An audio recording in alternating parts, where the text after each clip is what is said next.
How did China get nuclear weapons?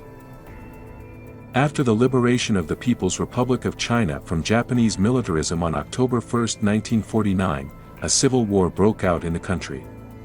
Mao Zedong won the bloody confrontation between the Communist Party of China led by Mao Zedong and the Kuomintang Party led by Chiang Kai-shek. In defeating the Kuomintang Party, Mao Zedong was grateful to the Soviet Union. The Soviet Union was one of the first to recognize the proclamation of the People's Republic of China and one of the first to come to the aid of the reconstruction of the Chinese economy, agriculture, and industry.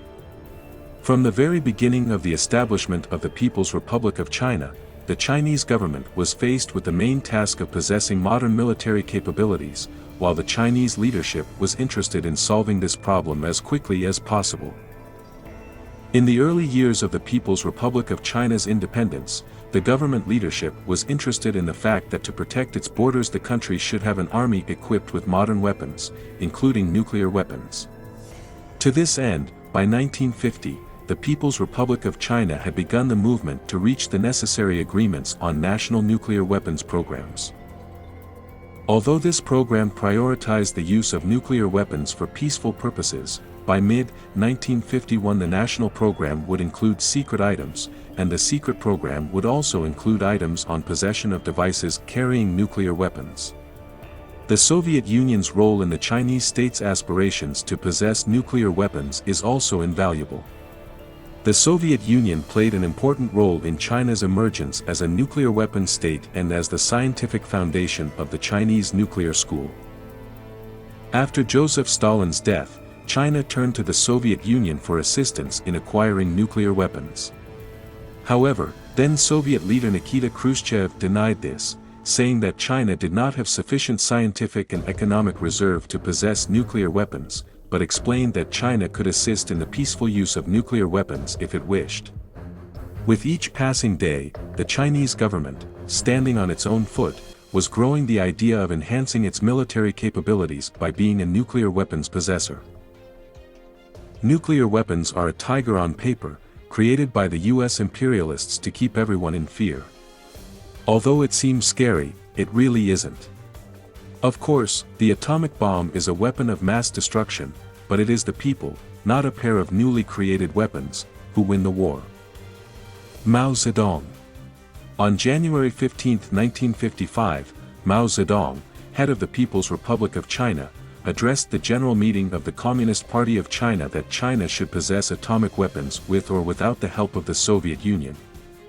3 months earlier, Mao Zedong, his deputy Zhu De, and Chinese Defense Minister Peng Dehuai would take part in a Soviet atomic bomb test during hostilities in China. In accordance with the Soviet-Chinese agreement signed on January 20, 1955, geological research was being conducted in Xinjiang. The main purpose of the research was to identify uranium deposits in the region.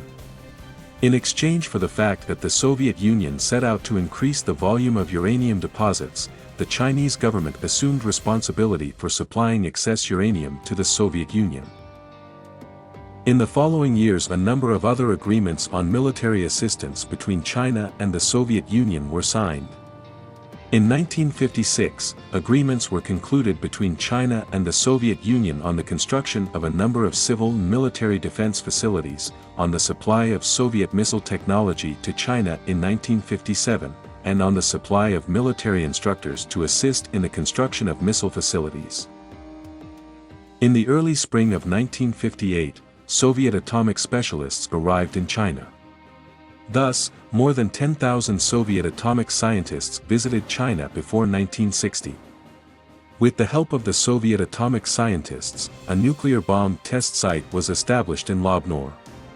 In 1958, they also helped build a heavy-water nuclear reactor. Meanwhile, more than 10,000 Chinese scientists and students were studying nuclear physics in the Soviet Union and exchanging experiences. The cold between China and the Soviet Union, the pursuit of nuclear weapons. Chinese leader Mao Zedong reacted sharply to Nikita Khrushchev's views on the recognition of Stalin's policy at the 20th Congress of the CPSU, that the path outlined by the Soviet Union could coexist through compromise and reconciliation with capitalist regimes. Mao Zedong accused the Soviet leadership of betraying the ideas of Vladimir Lenin and of betraying communist ideology. The political program proclaimed by Nikita Khrushchev is recognized as revisionist, changing the principles of Marxism, retreating from them, and in China a number of government leaders were repressed or expelled, including such figures as Liu Shaoxi, Peng Zheng, Luo Juxing, Liu Dingyi, Yan Shankong, Deng Xiaoping, who had expressed a desire to become closer to the Soviet Union. As a result, shipments of a number of military-related goods from the Soviet Union to China declined. In the summer of 1959, Zhou Enlai, chairman of China's State Council, declared that within 8 years China would be able to have its own atomic bomb even without outside help. Since 1960, thousands of Soviet nuclear workers left China. But by that time China had already managed to train over 6,000 nuclear specialists. In the early 1960s, against the background of the cold relations between China and the Soviet Union, China did not give up the idea of possessing nuclear weapons, received from the Soviet Union all the theoretical knowledge on building a nuclear bomb, and established ties with European countries in the field of nuclear science. Thus, it took China 30 years to successfully develop its nuclear weapons. In October 1966, China successfully tested its first nuclear missile. In 1967, the Chinese government tested a thermonuclear bomb. In 1969, China conducted its first underground nuclear test. By 1980, China had tested an intercontinental missile.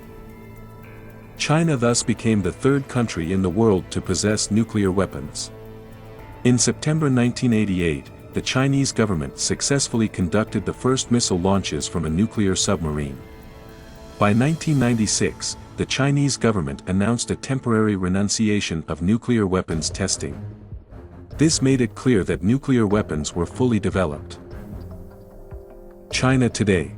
Today China is one of 5 officially recognized nuclear weapon states.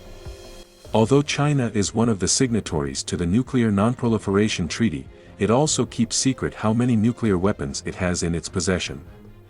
In spite of this, China is recognized as a country capable of waging full-scale nuclear war on land, at sea, and in the air. According to official Pentagon reports from the U.S. Department of Defense, China currently has 90 intercontinental ballistic missiles and advanced Dongfeng 41 missiles, which were demonstrated at a military parade in Beijing on October 1, 2019. The report says the number of intermediate-range missiles is 80, intermediate-range missiles, 150-450, and short-range ballistic missiles about 750-1500. Today, China's armed forces continue to improve their military weaponry. The state is regarded as the second country after Russia, possessing intermediate-range missiles, which were demonstrated by a supersonic bomber DF-17 at the parade in Beijing. According to the military balance, the Chinese armed forces currently have 4 nuclear-powered submarines. The Chinese government has also initiated a number of scientific efforts to improve nuclear submarines. Today's China has a much more developed industry, be it economic, military, or technological. China today is a role model in competitiveness for the world powers and is conquering the US, Japanese and European Union markets with its products. At this point, reference is made to the words said by the Chinese leader, "Do not interfere in our affairs, we will not interfere in your affairs either, if they affect us, we will not be left in the lurch either."